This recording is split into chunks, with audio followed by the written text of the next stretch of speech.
delicious idea of fried fish and sliced potato started to become popular in Victorian times. Throughout the UK, there was a huge increase in consumption between the wars, where there were almost 4 times as many fish and chip shops and restaurants than there are today. In fact, during World War II, our country's iconic dish wasn't even rationed. We're fortunate to have had a shop right in the centre of our town for many decades, and number 2, Market Square, has been very much part of our local heritage.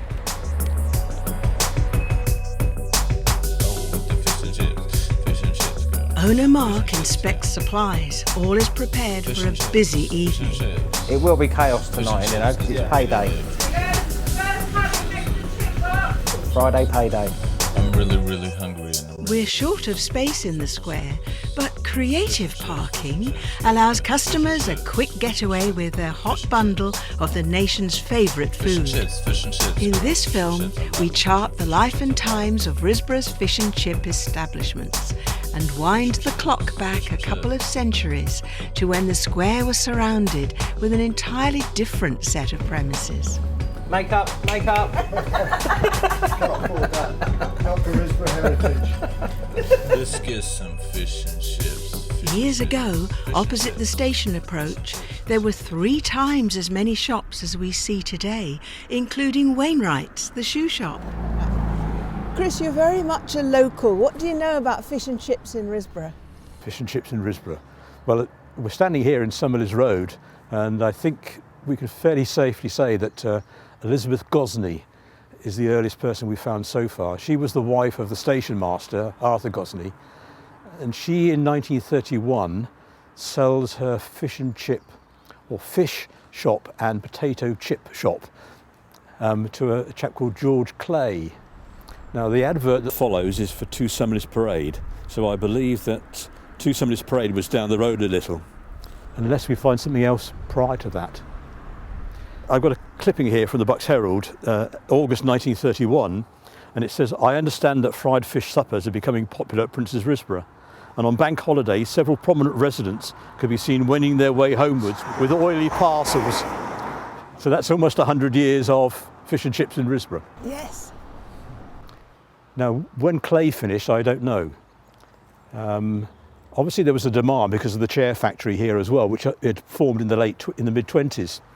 So whether there was a hive of business from the chair factory, I don't know. But after that, there's a gap. And we find in 1939 that Mr. Joseph Austin is living in a fish shop in Station Road, halfway along. Although he's a bricklayer, he may well be the man selling the fish in the evenings, I don't know.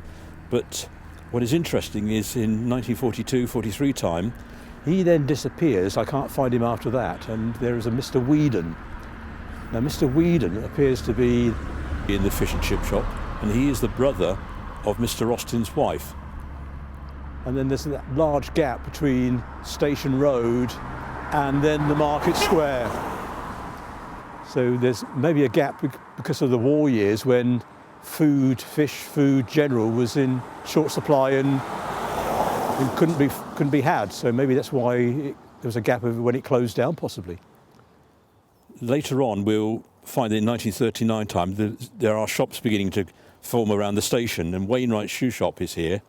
So there's quite a selection of different shops near the railway. With no further evidence of fish and chips near the station, we turn our attention to our now protected Market Square. This wouldn't be a Risborough heritage production if we didn't look back a bit further in the past, before our favourite fast food began. This painting is a coveted possession of the Society, discovered by President Sandy McFarlane.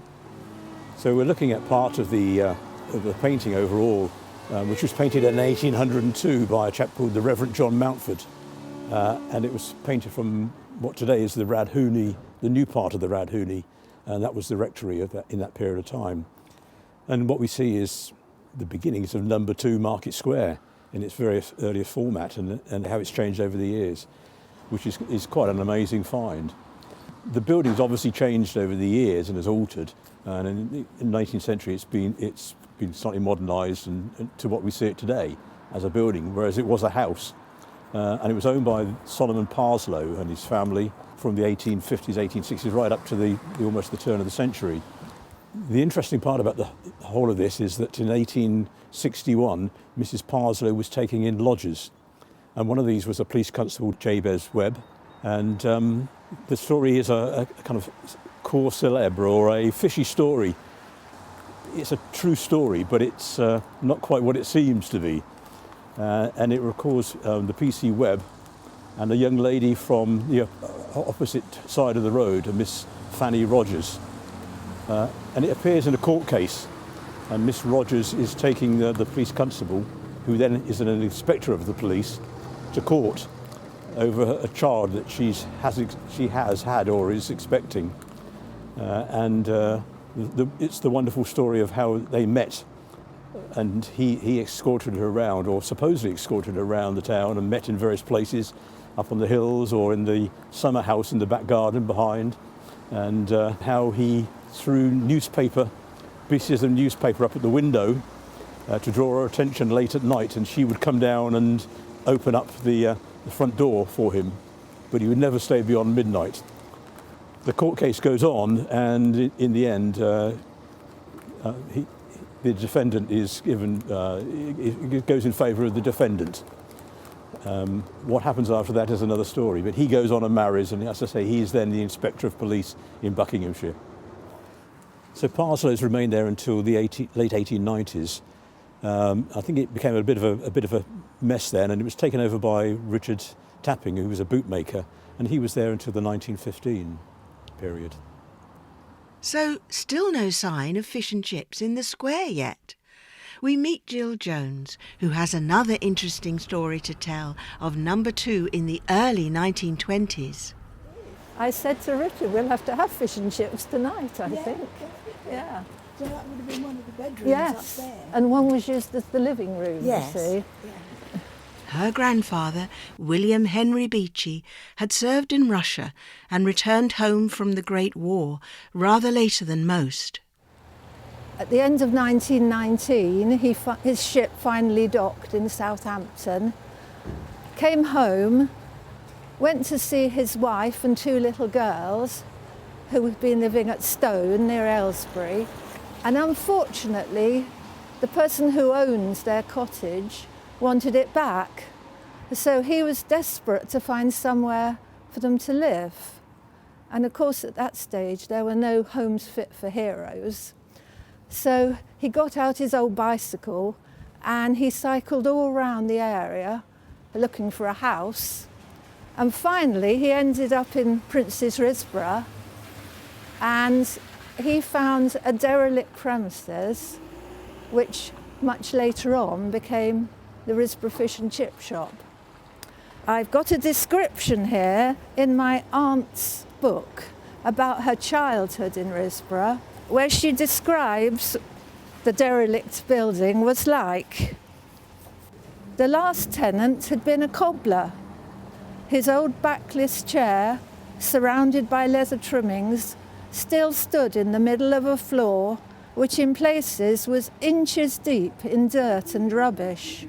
And there was even worse, because in some places the floorboards had disintegrated away, eaten by the rats and mice, and you couldn't see through the windows because of all the cobwebs and the grime of years and years.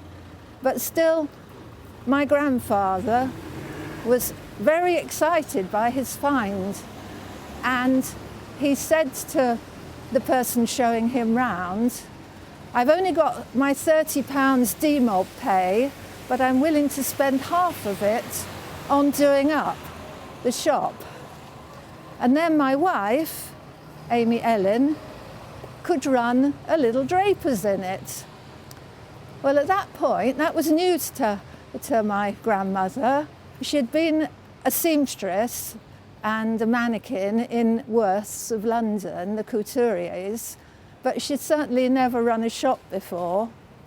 She was quite impressed because there were 4 good bedrooms, and they got 2 children already, likely to have some more. And it was pointed out that from one of the bedrooms they'd be able to look out onto the square, and it would be very pleasant for a sitting room. I believe your father used to say he was born in the fish and chip shop.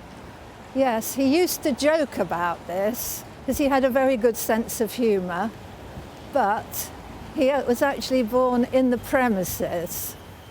The fascinating book remarks on how baby Bill, now the Beecheys' third child, cried an awful lot.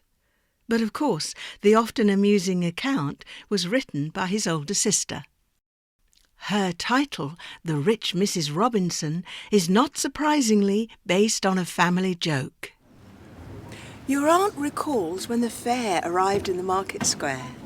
Yeah, so as a 10-year-old with very good memory, this is what my aunt remembered seeing. The street was lined with stalls and booths, each lit by a naked flare. Celluloid balls danced in fountains of water, waiting to be shot down. Aunt Sally, a large, fat, shapeless rag doll wearing a bonnet, waited to have the clay pipe bowled from her mouth. Another brawny armed man was making mint humbugs, watched admiringly by a group of children. There were stalls with tubes of water for squirting down necks. Swinging boats sailed high and low, and a man in a tall white chef's hat served fish and chips from a horse-drawn kitchen. So this was in 1920, and obviously the people of Risborough were delighted to get maybe their first taste of fish and chips. Yes.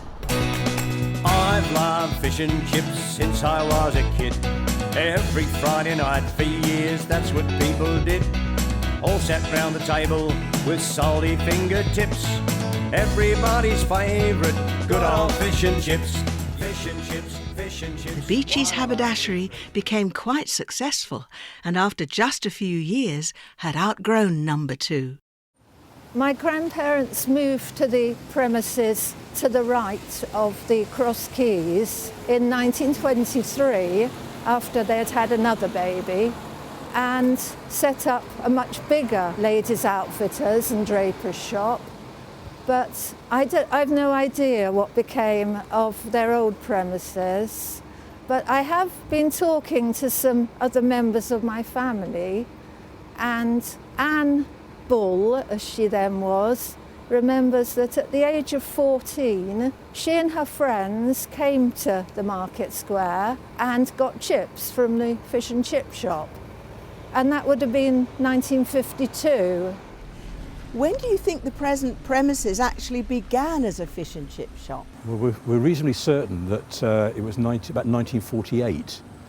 I think William Chalfont had a wet fish shop. Fishmonger was here originally, but 1948 there's a application for the premises to be turned into a fried fish shop. So we believe it's then, but who that application was made by, we don't know as yet. It then changed in the late 50s to Alexander Montgomery, the Montgomery family, and they had it for many years. But the business wasn't all plain sailing. Throughout all the time the parish council were getting various complaints. Councillor Roberts, from a meeting in 1951, agreed that the streets were a perfect disgrace on Sundays due to ice cream wrappings and fish and chip bags. The councils decided to appeal to the public to keep the streets tidy and to ask Bucks County Council to provide more litter baskets.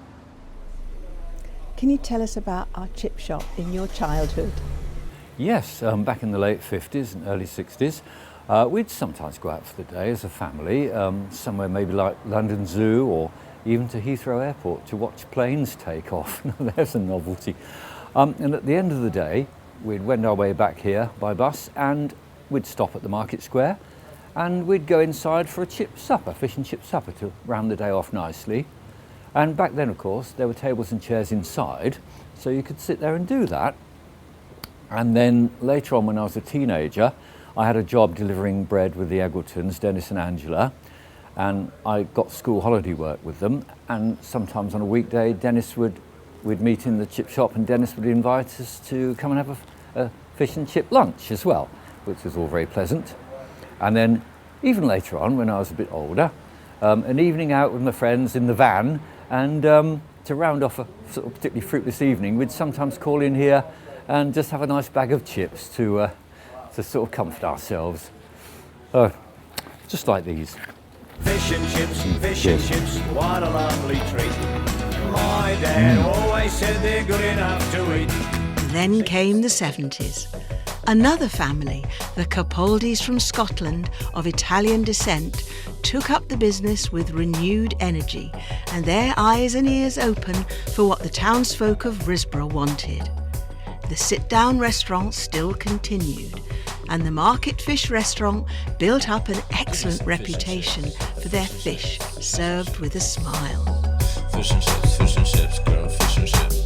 The word spread, and at one point a local BBC producer chose to record scenes for a new sitcom called Echoes, starring Michael Williams and Anne Bell. They gave Tony Capaldi a walk-on part in his own shop. He recalled the tale to his customers endlessly for weeks afterwards. After devoting many years to the business, Tony suffered a heart attack and was forced to retire at the age of 72. Much to the upset of his loyal customers, the highly successful chip shop was closed. His son, also a Tony, takes up the story, recorded in 1996.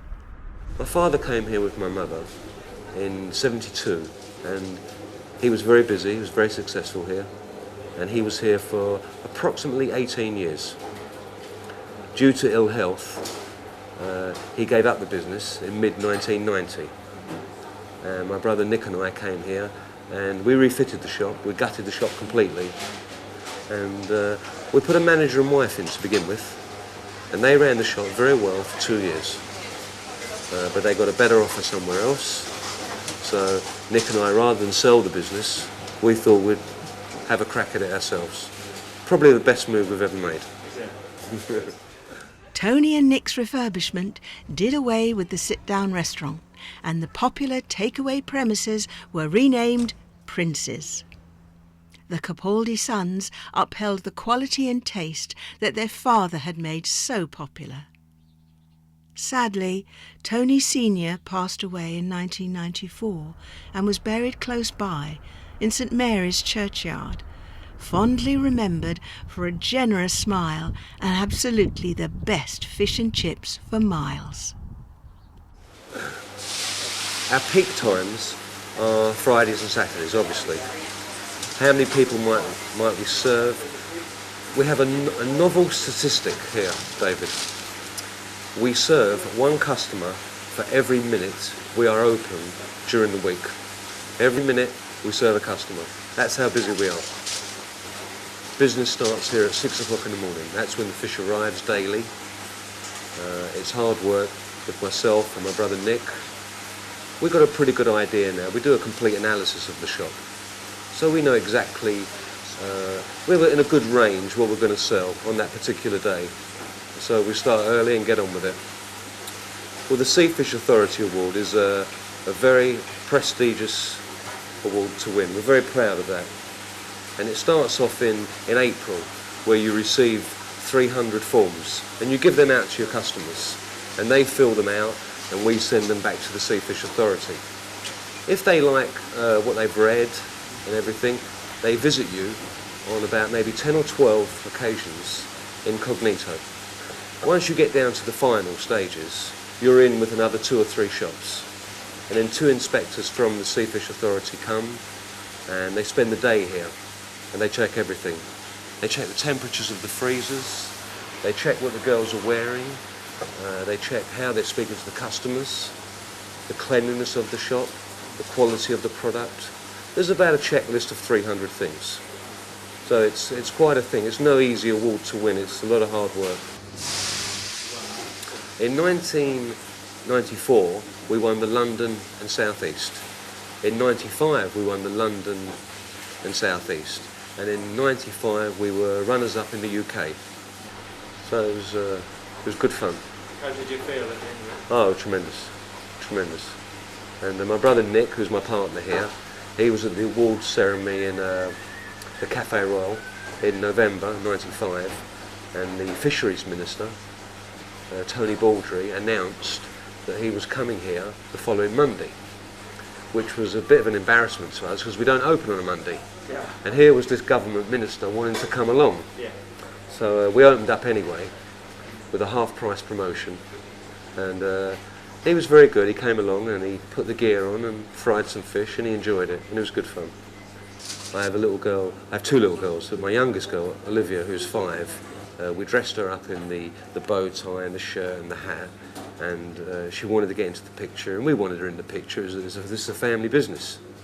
And Mr. Large from the Seafish Authority said that wouldn't be allowed because people would think that you're employing underage children, which we thought was a bit silly, but there you go. Anyway, she went upstairs to have a little cry, and she looked out the window, and when the photograph came, there she was looking out the window. So she got in the photo after all. Why do you come here? Well, because the best fish and chips in the area, and they're doing very well. Their fish has been excellent just recently. I think it's the cold weather, mind you. But and their batter is superb. I mean, what more could you say? You know. But no, they do very well here. Yeah. A good value too, isn't it? Well, it is good value. I mean, where can you go and get a good meal for 3 tonight for £8? You know. I mean, that's it. They're always fresh, they're always crispy, they're always hot, and we never have to wait too long, even though the queue looks as though it might be a long one sometimes. What about the fish? Beautiful, yeah, fresh, nicely cooked, not greasy, yeah, excellent.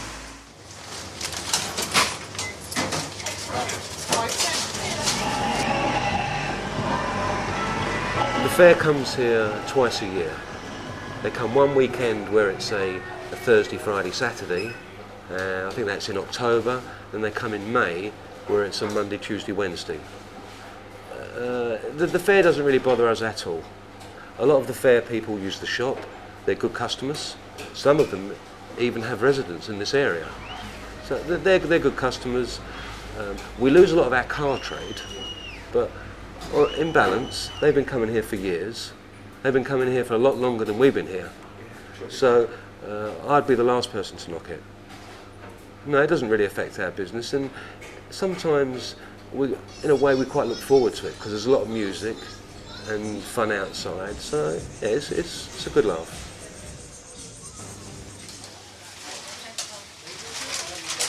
The connection we have with Prince's Fish and Chip Shop is they do a jolly good fish and chip supper. And if the wife ever knew I had fish and chips in addition to the sandwiches at night time, I'll probably be in for a good earache when I get home. She will now.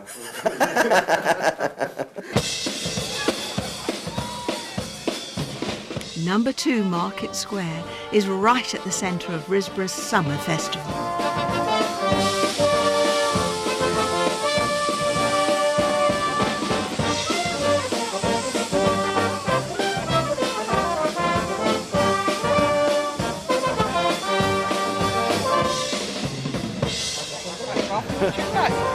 What do you think here, Chip Butty?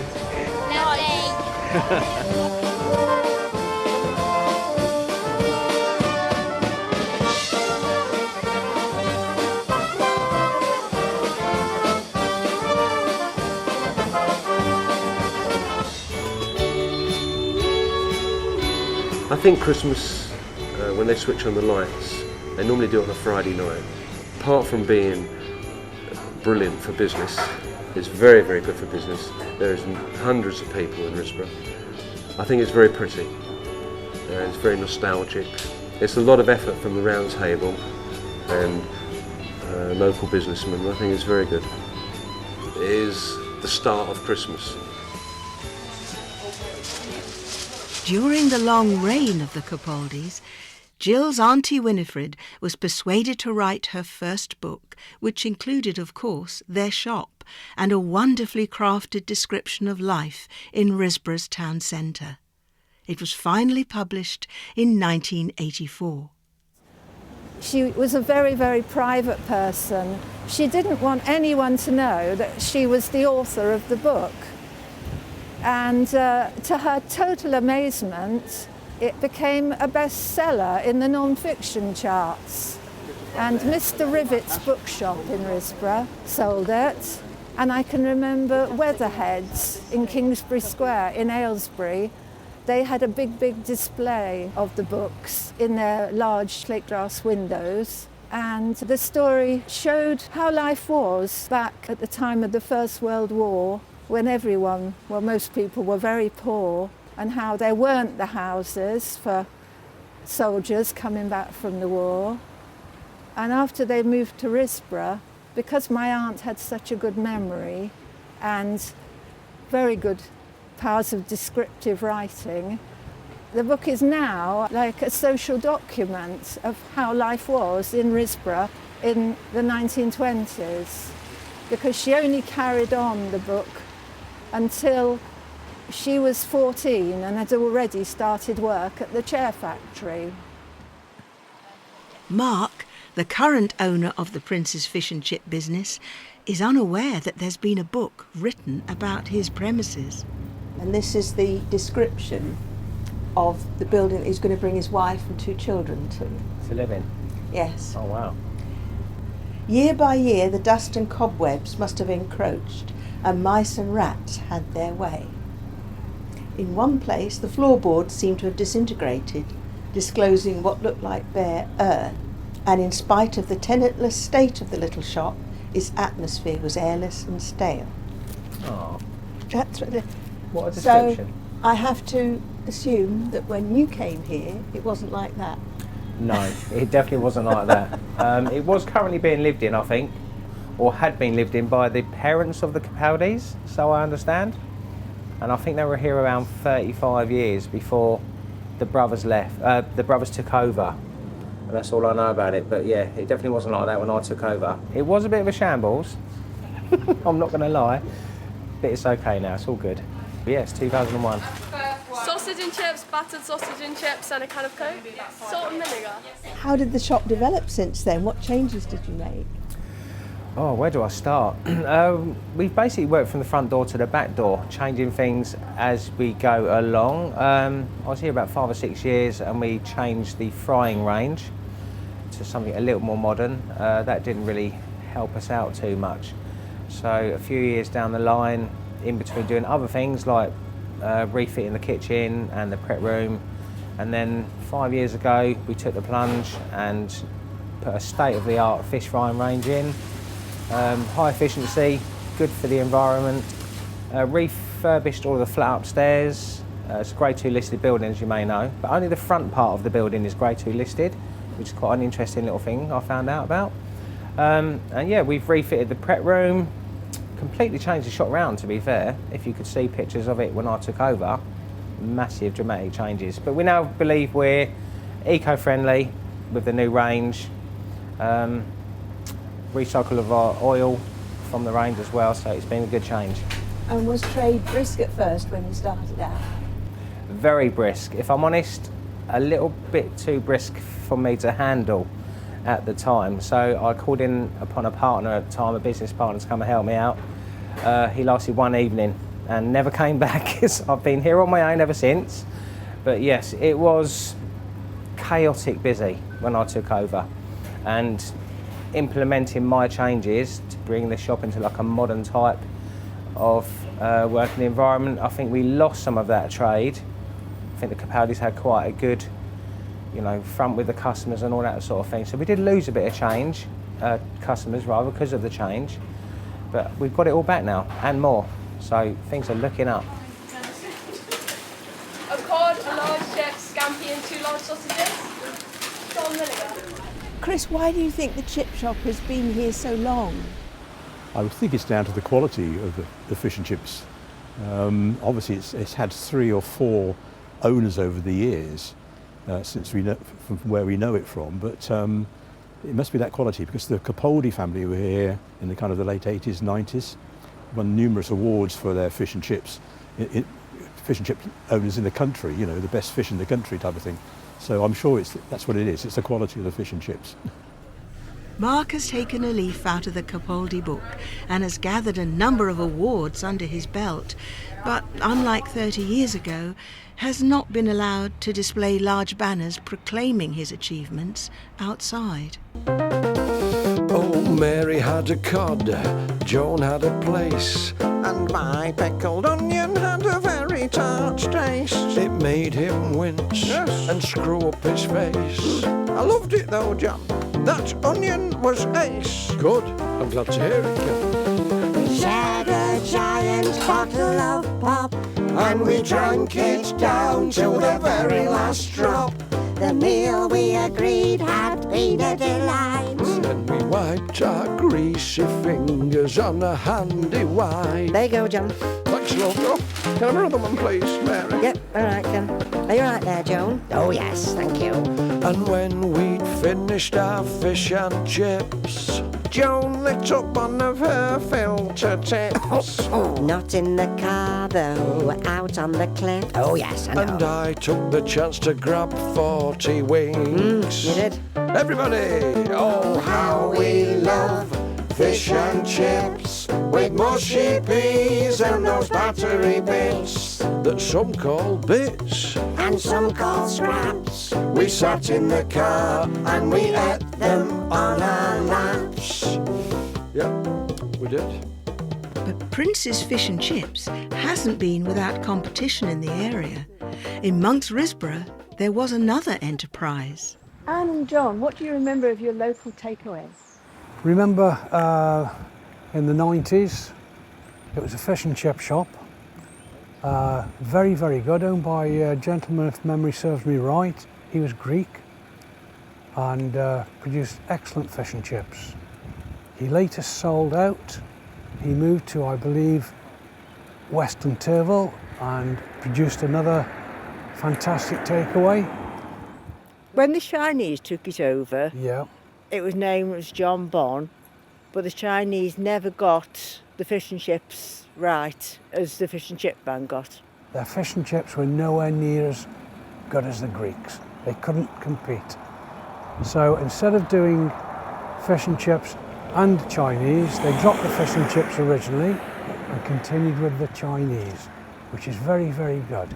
One advantage, they have parking facilities outside the premises. As down in Risborough, it's very, very hard to find a parking place. In the last few years, a mobile vendor cruises the area on a Friday.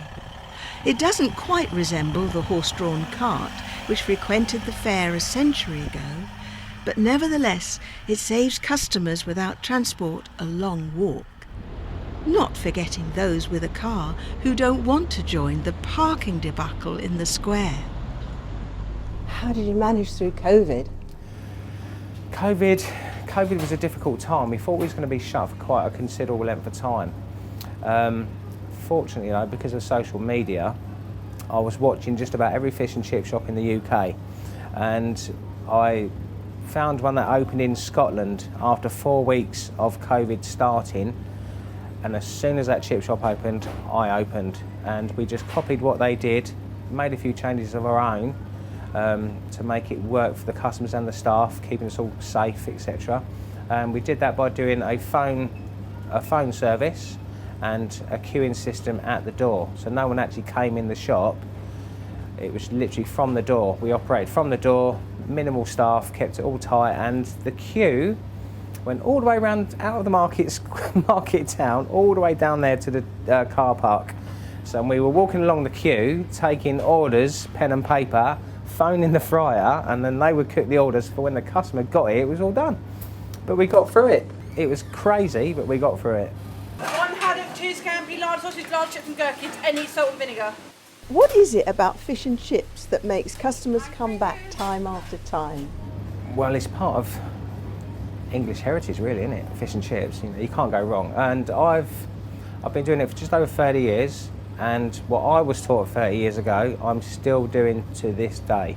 Absolutely everything. The palm oil, we're using the same oils, the same fish suppliers. Literally everything. I've kept it the same because of the success of the company that partnershiped me. It would have been silly for me to make any changes to something that was so successful. I come from a group of 47 shops, and this is my first independent. But yeah. Have you had any celebrities in? We've had quite a few, and as far as I know, we still do. JK from Jamiroquai, I don't think is as regular as he used to be. Unfortunately, one of our regular celebrity customers, Sarah Harding, passed away a couple of years ago, which was a bit upsetting because she was a very good regular customer here all the time.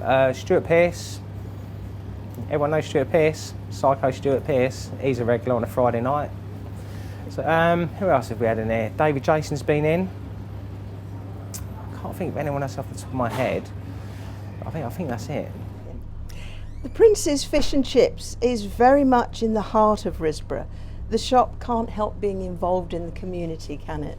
No, we can't escape it. But to be fair, we don't want to escape it. It's great to get involved with the community, particularly during festival time and the Christmas light switch on. I think that's when the collaboration of everyone coming together outside the shop, enjoying the fish and chips, enjoying the atmosphere and everything that's going on. It's perfect. We love it. Fish and chips, yeah! Fish and chips make me want to lick my lips. Eat them for breakfast, lunch and tea. Fish and chips are for me.